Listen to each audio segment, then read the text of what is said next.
Hello and welcome to Bobby Owsinski's Inner Circle. I'm Bobby Owsinski, and this is a show all about music, music production, and the music business. My guest today is the president of Tunecore Publishing, Jamie Purpora. But the first thing I want to talk about is 4 reasons why tech seems to be beating music in attracting the young and smart of the world. First thing is there's not as much glamour in music as there used to be. Music was a draw because, well, yeah, if you're a guy, you'd meet girls, and if you're a girl, you'd meet more guys. That's true, and it's true today as it was any other time in history. But there's a whole lot less glamour in the business, and one of the reasons why is there's actually more glamour in the tech business.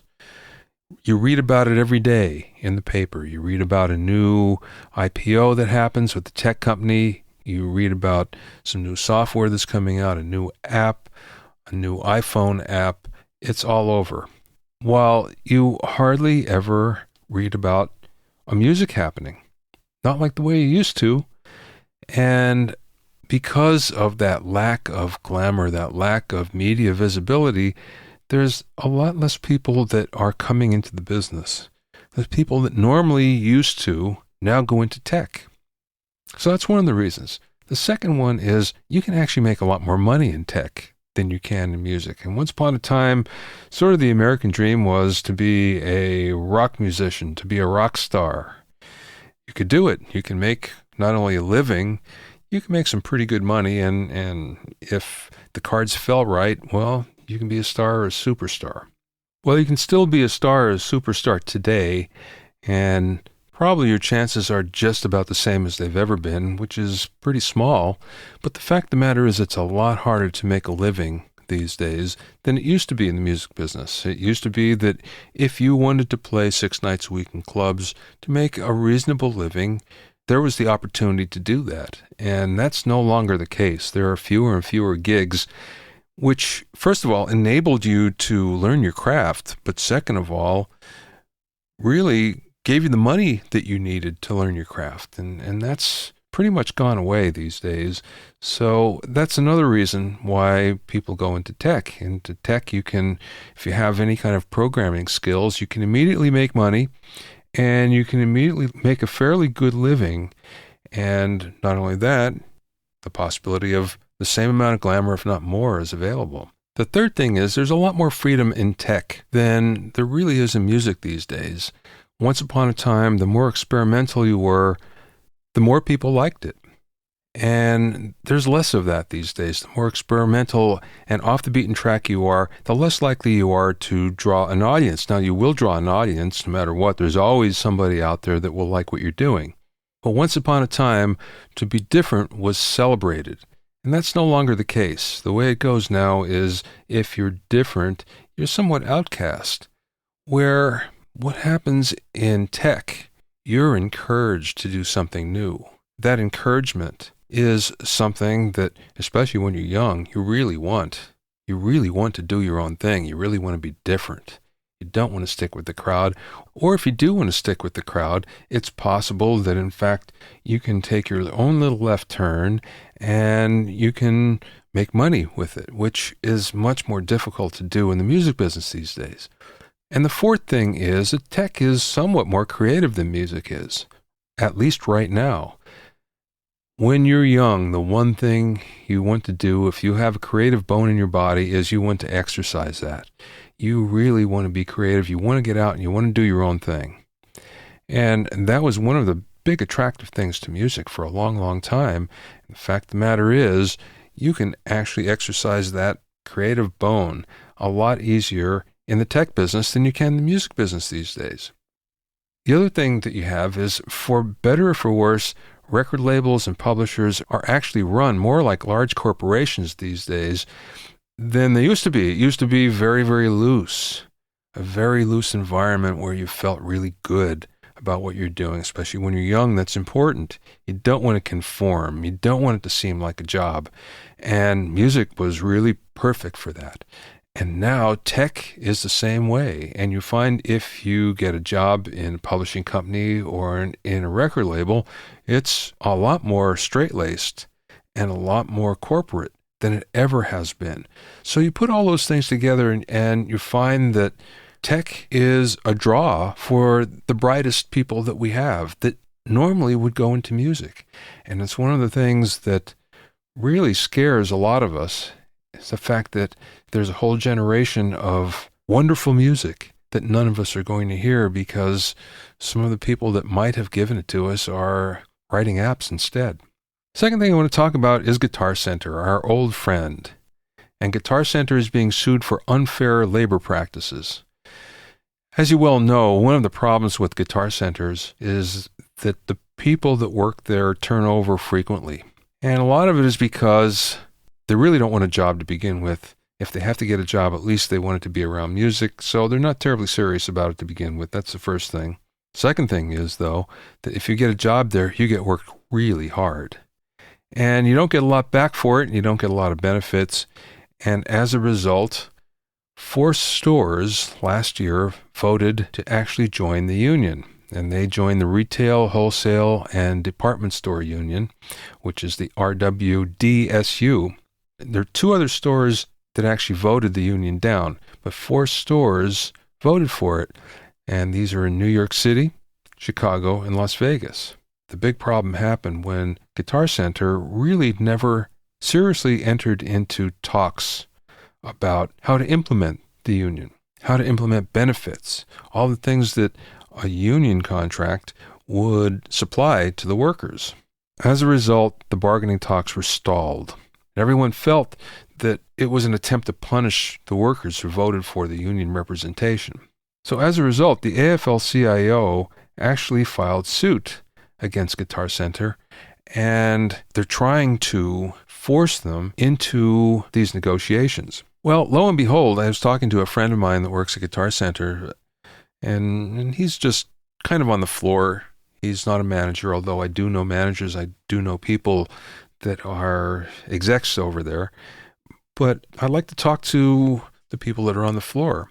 And it turns out that Guitar Center is beginning to implement a whole new set of not so much benefits, but a new working structure, which is more based around a salary rather than a commission. And as far as the workers are concerned, that's probably a good thing. They like it. They like being more secure rather than having to be forced to sell things. But when you're under the gun of a quota that you have to meet every month, that puts a lot of pressure on you. So it looks like voting in the union is actually a good thing for Guitar Center. I think it's a good thing for all of us, actually, because one of the things that we want is we want pros to help us when we go and purchase music gear. We want their opinion. We want their opinion to be something that we can trust.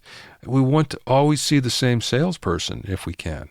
So this can only be helpful if, in fact, it helps the service there, and I think any improvement will. So that's a really good thing, and I applaud Guitar Center for that if, in fact, that's really happening. If you have any questions or comments, please send them to questions@BobbyOInnerCircle. My guest today is Jamie Purpora, and he spent 17 years at Bug Music, which was one of the biggest indie publishers in the world, but now he's the president of Tunecore Music Publishing. And actually, I spoke to him on location in his office in Burbank, which is kind of unusual because we usually do these via Skype. But literally, Jamie was right down the street. He's less than a mile from where I am. So I figured I'd go to his office and talk to him face to face. So, Jamie, thanks for being on my podcast. I appreciate it. Oh, you're welcome. You're welcome. How is Tunecore different from when you were at Bug? Bug was, to be signed up at Bug, we took anyone, but at the time when it was being built up and developed, not every artist could just distribute their sound recordings through iTunes. As you know, that didn't happen until like 2003 or so.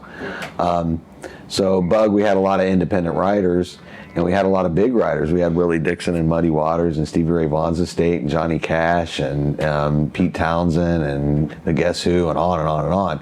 So it was higher level things. And one of the things that bothered me there is when I saw the iTunes thing happen and I saw the distribution entities make it available for independent artists, one of the things I wanted to do there and wasn't able to do was to make the publishing administration platform available for everyone, not just if you had cuts on a release that was on a major label, not just if you were a writer that was in a higher profile act, because the royalties for that separate copyright were sitting everywhere. Yeah, right. They were sitting at digital providers like Rhapsody back then, or at the societies that iTunes would pay the separate copyright for the publishing for the composition, and it would just sit.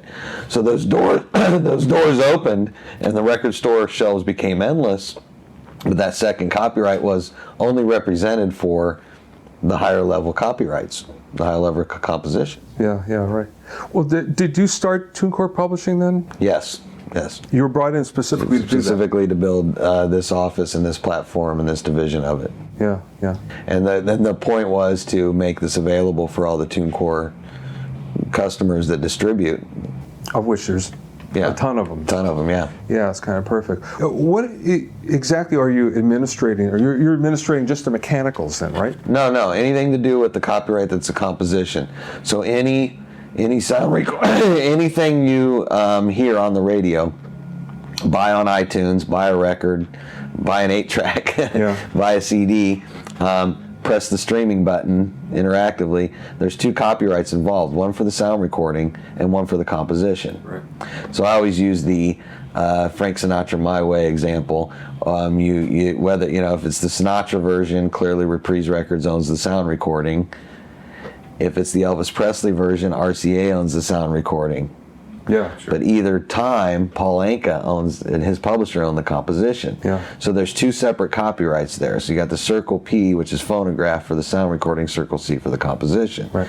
So they're completely 2 separate things. Mm-hmm. There's a completely different way to receive the revenue from one versus the other. The composition has more revenue streams, which is why you see publishing entities going for hundreds of millions of dollars, especially if they have large amounts of ownership, if they've bought the compositions from the songwriters or represent large ones. When someone signs up with you, do you go and look for money retroactively? In a lot of cases, yes. Yeah. It depends on the territory that the revenue's at.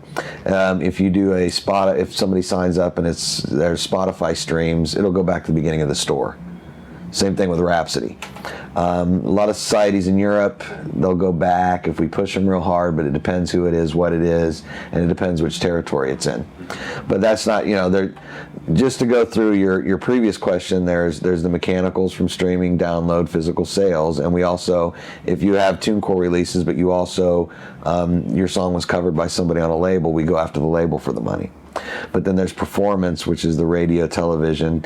There's any synchronization licensing. We have in-house negotiators for that. If somebody wants to use your song for film, television, etc. And there's also print. There's also ringtone royalties. Yeah. There's a ringtone performance in Europe. Is there still a business there? Yeah. Really? Yeah. There's still royalties collected for that. Is it more in Europe than it is here? Yeah, and actually in Europe there's a ringtone performance royalty. Oh. Another difference in Europe, for here, you get a mechanical royalty for a download like on iTunes or Amazon. In Europe there's a performance royalty for the download as well. Oh.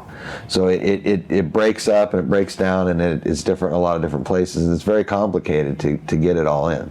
Is there a particular territory that's easier or more difficult to get money out of? Outside the U.S. Outside of the U.S., Canada is a dream. Yeah. They tend to go retroactively on everything, even iTunes downloads, because it is deducted there and paid. After that it would just trail off, and it could get really nasty in some parts of Europe. And Asia, is it? That's very difficult. Yeah, jazz rack with Japan is very difficult. And China's impossible, I guess, right? Well, and you wouldn't have that copyright's not protected in communist government. So it's there is no intellectual property law there because it's communist. Same thing with Cuba or North Korea. You're not going to get anything. So you also cover sync rights then? Yes. As well. But you didn't start out administrating sync rights as well, right? We left it as an optional thing in the beginning. I switched that because songwriters were bypassing us to negotiate a synchronization fee and taking a lower fee. Yeah. They would take a $500 fee or a $1,000 fee, thinking they were cutting us out of our 10% commission of $50 or $100. Yeah. Not realizing that we would have got them $3,000 or $4,000 for the fee. So they ended up losing a couple grand. Yeah. This is a synchronization license is something where you need to let the experts handle it. It's not something that, as a band, you go, okay, well, this seems like this is worth this. How do you know? Yeah, right. It could be a big commercial. We just did a huge commercial for Manchester United with Chevy involved that ended up being very, very six figures. And the songwriters themselves would not have known what to do. Yeah, I'm sure. Or even had the ability to go get it. They would have got taken to the bank and wouldn't have known any different. Yeah. So, what's the advantage of Tunecore publishing over a normal publisher, besides the fact that it's convenient if you're a Tunecore artist already to have Tunecore? Well, one advantage is basically we built this from scratch with these new mediums in line. So in other words, me and my staff have the experience of 20 years, 20 years for me, a few others 10, 15 years of the old school way, which is the licenses for mechanicals, any record label money, how to get that. And obviously we lived through the transition of registering the songs electronically. And our whole platform was built that way. When I started in this in the 90s, we were doing hand forms to BMI or ASCAP or CSAC or overseas. Or sending a printout to a entity overseas to help us collect it. Now we dump the file straight in. But the big advantage to the Tunecore customer if you distribute is that we have all the data, the ISRC code, the UPC, all those things. Where the bigger publishers, if the song's on a label separately and then the publisher's separate, they don't always share that information or have it, so it's a lot more difficult for them to crack that money loose. What happens if there's a Tunecore artist that suddenly gets an offer from a major publisher, or the publishing is part of a deal with a major label or something? What happens? There's usually an out negotiated. They contact us. Our deal's yearly. So it's really a matter of, okay, our deal, it just auto-renews unless we're notified 60 days prior. The reason it has to be a yearly deal is we do all this work up front to try to get this money loosened to you. And if we let you out of it a month into it or 2 weeks into it, or 6 months into it, a lot of times overseas, it takes a year and a half for the revenue to show up.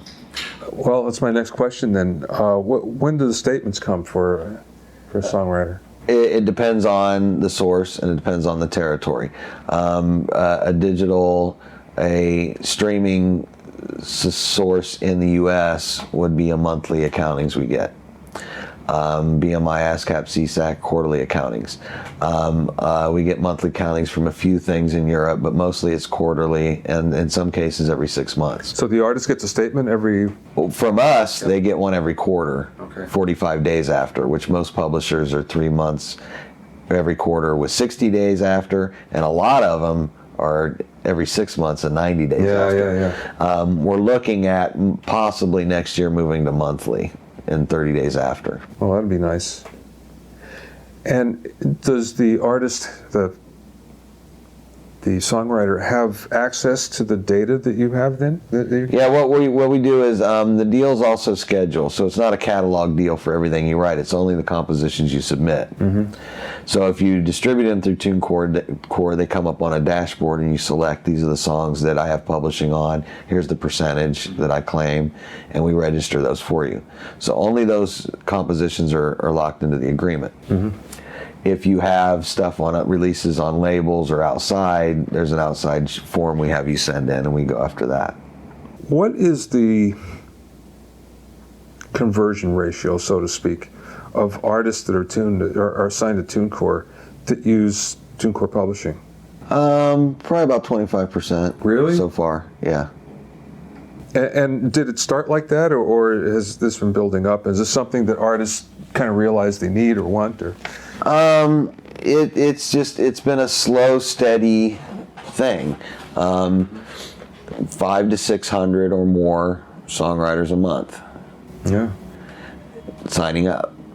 And we alert them in different ways, and we explain it to them in different ways. And as you've probably already ascertained, it's very complicated stuff. Sure. Yeah. But we did it in a fair way to where you're being, accounted to quarterly. You got every year. You got an opt-out window.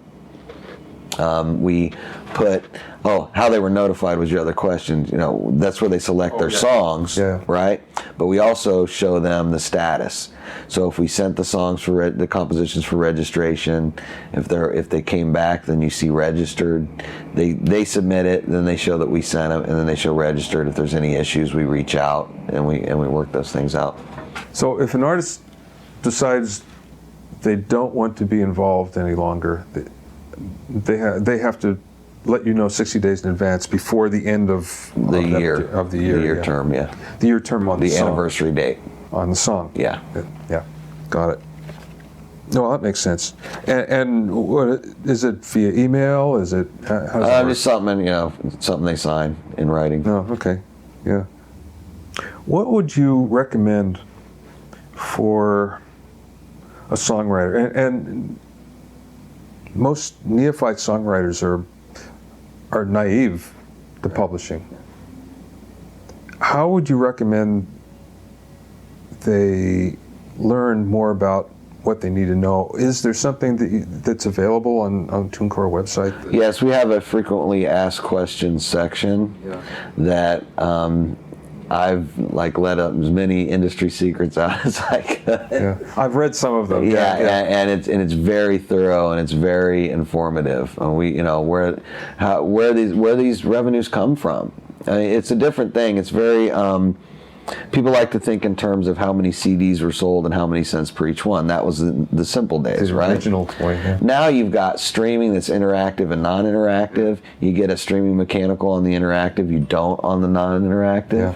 Like a Pandora, you just pick your channel. You just get a performance royalty. Yeah. There's no mechanical royalty there. But on a download or a stream like Spotify, there is. Yeah. Right? Yeah. On a YouTube play, there is.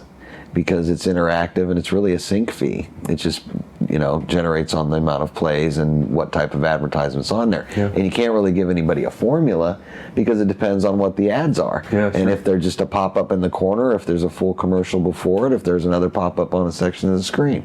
Same thing with the Spotify streams. It depends on their subscriptions and the advertising revenue. Yeah. And there's 3 formulas, and the greater of the 3 formulas wins. And the rate constantly changes. And it's funny because you look at the number of people that are complaining that, I had 2 million streams on Spotify and I only made $30, but they don't understand where all the money is going and how much is collected. It may not be as much as everybody thinks, or it may be more and they're just not seeing it. I think the issue is there's multiple royalties. There's 3 royalties there. There's the sound recording royalty, which you get as you own the master recording, and say you put it through Tunecore and you made it available on Spotify, so you're getting that. Yeah. Then there's a performance royalty from the society if you are affiliated at BMI ASCAP CSAC, which we help you do if you're not. And then there's the streaming mechanical. So you add all those together, it's a multi-type of revenue thing. There's 3 pieces of revenue off that one clicking the button to stream it. Not just one. And everybody's trying to simplify it to that one. You buy the album and there's the 9 cents per song. And all these other things may not add up to 9 cents, but they're starting to. And you have to grab all the pieces. Remember, you buy the record at the store, the performance royalty isn't there. There's no BMI, ASCAP, or CSAC royalty there. Right. And that's the other misconception. They think that if they're affiliated with ASCAP, BMI, or CSAC, they're getting all their money. That's not true. You're getting the performance on a stream, you're getting a performance on a YouTube play, you're getting radio and TV and performance, you're getting no mechanicals at all. You're not getting any mechanicals for a record sale or a download or an interactive stream. Or print. Or print, yeah, right. And there's a lot more digital print out there than everybody realizes. Is there really? Yeah. There's a few entities where we send the full catalog, and you'd be surprised. Everybody laughed at me. Okay. And then here come the checks. Things like a TouchTunes jukebox. Everybody thinks jukebox is just the performance from ASCAP, BMI, or CSAC. Truth is, it's interactive. There's a mechanical due because the song was interactively selected, and it's a digital jukebox. There's a lot of money popping up there. You know, the other thing that's interesting is someone will say, well, I had 3 million streams and I only made X dollars, but in the grand scheme of things, 3 million streams anymore isn't all that much. I mean, it's just kind of the barrier to entry. You know, it's the same thing with YouTube, for instance. Well, you start getting into 3 million streams on a Spotify or a Rhapsody, there's money there, and a lot of it. I'm saying there's money there. Yeah, if you're talking about 3 million streams on a YouTube video, it just depends on what's attached to it and what else that's linked to. As you know, the internet links everything together, whether it's a Facebook page or YouTube or whatever, and all those linking things and that whole web it creates. You can't look at that YouTube thing as the revenue just off of that particular platform. Yeah. It's the reciprocal effect of it on everything else. And that YouTube video might have caused you a lot more Spotify streams. It might have caused you a lot more Apple iTunes downloads. It might have caused several things that generate more revenue. It also may have caused a film or TV supervisor to be interested in using your song for something. Right. Well, do you guys actually pitch music soups then? We have 2 in-house creatives that we are pitching relentlessly 5 days a week at all film and TV productions here, which is why we could have started this in Brooklyn, but I wanted to do it here in Burbank because you look out the window, there's Warner Brothers, there's Universal, there's NBC, CBS, ABC, Disney. And Fox is right over the hill. We're right in the middle of everything. And we wanted to be in the middle of all that too. We're here, we're down the street, How do you decide what to pitch? It's really about what they're looking for. So, we're doing this and we're actively doing it, and we really look at the sales data on the Tunecore side. So if we also have pub admin on these songs, we see who's getting hot. We highlight a lot of those if they're starting to kick up. But, if they're looking for heavy metal for a video game and you play country western, I'm not going to send the country western to them. Right. And vice versa. But they're very selective. They send out what they're looking for to us. We have those contacts, we have those relationships. They're looking for something like this in background in a bar, but it wants to sound 90s-ish, or it wants to be like something that's Nirvana-like, or something that sounds like New Kids on the Block. And with Tunecore, you've got all bases covered because so many different types of artists and are distributing. But in a way, it almost sounds like it makes it even harder. How do you find exactly what's right in amongst? Right, there's a lot of genre coding we have. And they do a lot of listening. We do a lot of listening here. I'd say you'd almost have to. Kind of figure it out. It seems like, it doesn't seem like it. It is happening where downloads are going away and we're becoming a streaming society here. How fast do you think that's going to happen? And where is there something beyond that we don't know about yet?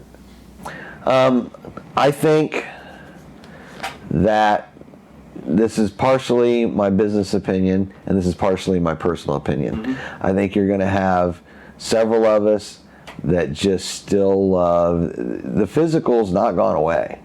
No, it's still pretty. It's there. 213 million or something. It's still there, and it's not going to completely ever go away because there's always the audiophile group of people.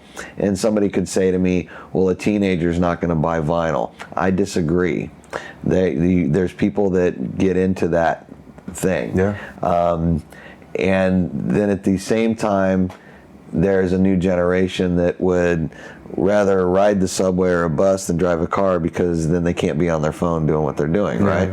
So that's going to keep growing as the generations go, but I think that core is going to always stay there. There's a certain segment that always wants physical product, and there are certain genres where the physical product is is important to those fans. But downloads don't seem to be important to anybody right now. No, because there's not that much of a difference between that and the stream if you're clicking the button on your phone, right? Except it's not taking up storage. Yeah, exactly. So I think that's going to go up, but I think physical's never going to go away. Have we bottomed out yet? No, it's still. Yeah. It's still very, very, very prominent. The way I look at it is, okay, so there's 218 Everybody's million. looking for the shift in the story, and I think it's a very long, slow shift. So there are 200 million CDs last year sold that we know about. Right. But there's all these other CDs that bands are selling at clubs, are selling on the website and everything that, if Nobody you're knows not in about. the stream, SoundScan doesn't know about them. You go to South by Southwest, how many bands are pushing vinyl? Yeah. Most Yeah. of them. How many are pushing physical product? Most of them. Yeah. And even all the way up to the major acts. I mean, Iron Maiden puts a new album out. I'm not going to download it. I'm going to buy it because I want all the artwork with the mascot, right? Yeah, sure. So it's it depends what kind of music it is, and it depends who the audience is. If it's a new hit single, and it's and I'm a teenager and it's a hip hop thing, I'm most likely going to stream it. And with the world going more towards streaming, how does that affect TuneCore Publishing? Well, it's a very good thing for publishing. Well, I think the pie's going to get bigger eventually. It depends on how the laws change and how everything adapts. I really feel strongly that all those separate royalty types I've told you about are going to start becoming condensed into one.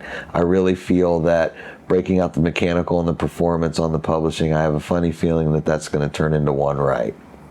That'd make life a whole lot easier, huh? It will simplify things, not only for us, but for the providers, for the stores themselves. You look at you're a Spotify and you got to break out all these different royalties on every single one of those clicks. Yeah. It makes things more complicated. And I think that's where you're going with it. And I think, again, that's why publishing that intellectual property of that composition is more valuable, because hundreds of sound recordings, like the Sinatra example I gave you, he did it, Elvis did it, Sid Vicious did it. Yeah. Well, the publisher gains on all three versions, not just the individual versions. Sure. Right? So that's why, and there's more types of revenue that are tied to that copyright. So for publishing, I don't see anything dying. I see it going up and up and up, no matter what the format, because it always finds a way. It started from sheet music. Yeah, right. And it found a way as things evolved, as things adapted. The technology over the last 10, 11 years has accelerated at such a pace that the industry's catching back up to it. And the laws have to catch back up to it. How soon do you think that'll happen? I have no idea there. Yeah. But I do know this, if you do it right like we're doing, which you have the data's the key. And you use the data in the right way, and you send it to the right places, and you put the right, you do it in the right sequence like we do, you're going to do well with it. And it's surprising. There's a lot of songwriters I've sent. There's a few I've collected $100,000 for.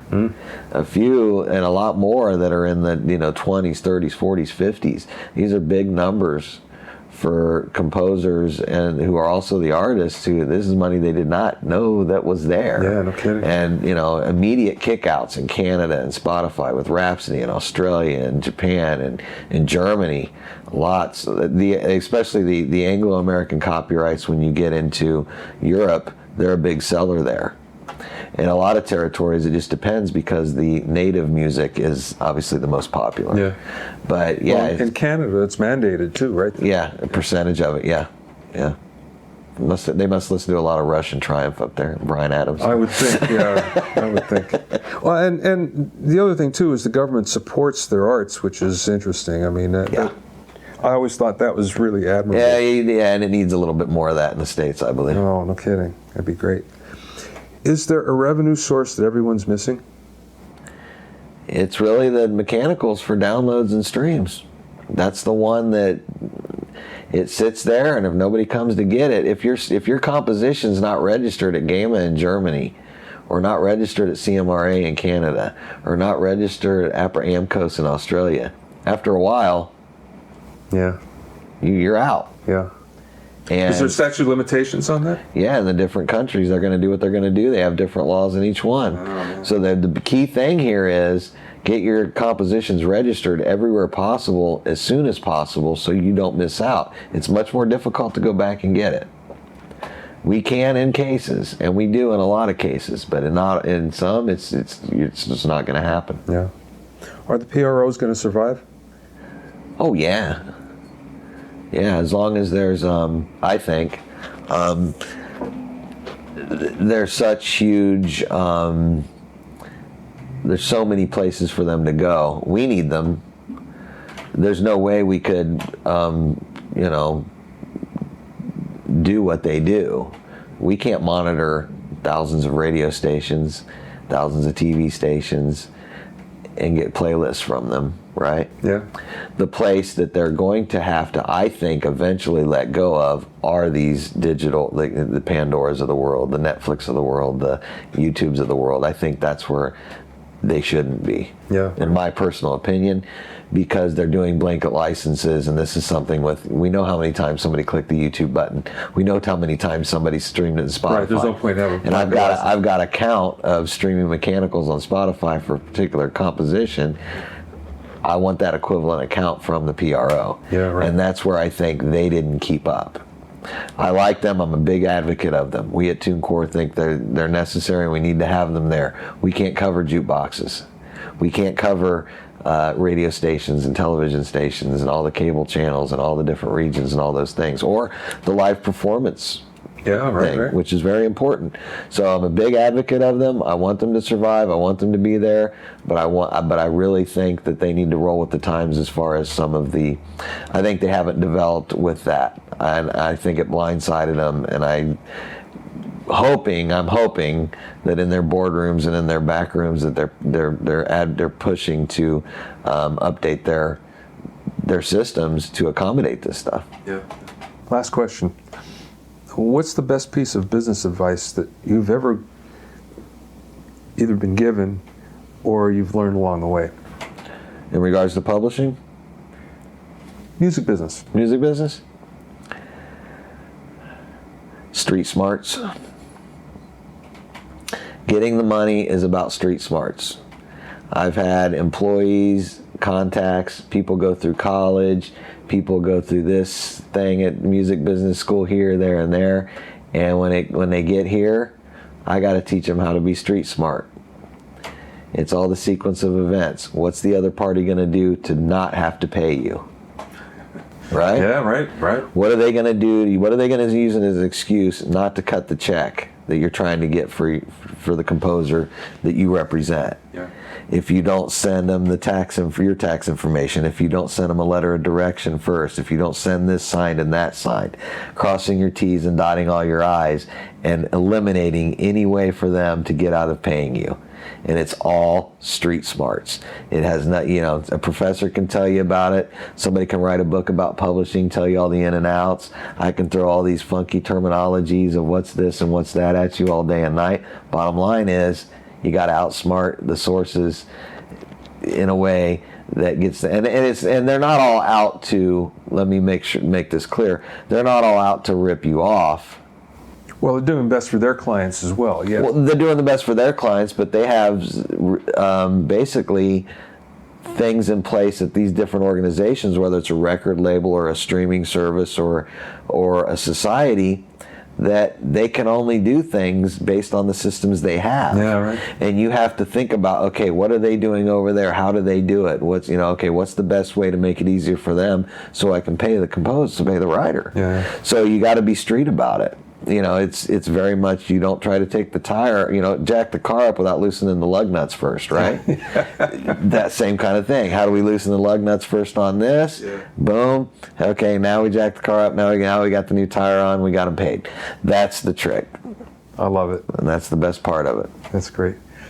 Thank you, Jamie. Thank you for your time. Thank you. Thank you. Jamie's also a heck of a guitar player and a songwriter. And you can hear him at interstateblues.com, which is the name of his band, interstateblues.com. And you can also go to Tunecore Publishing to find out more about him. Thanks for listening and being in my inner circle. Remember, if you have any questions or comments, send them to questions@bobbyoinnercircle.com, questions@bobbyoinnercircle.com. Many thanks to Steve Cherubino, who's the host of the Producer podcast at theproducer.club.club. He helps put this together. He does a great job. Thank you, Steve.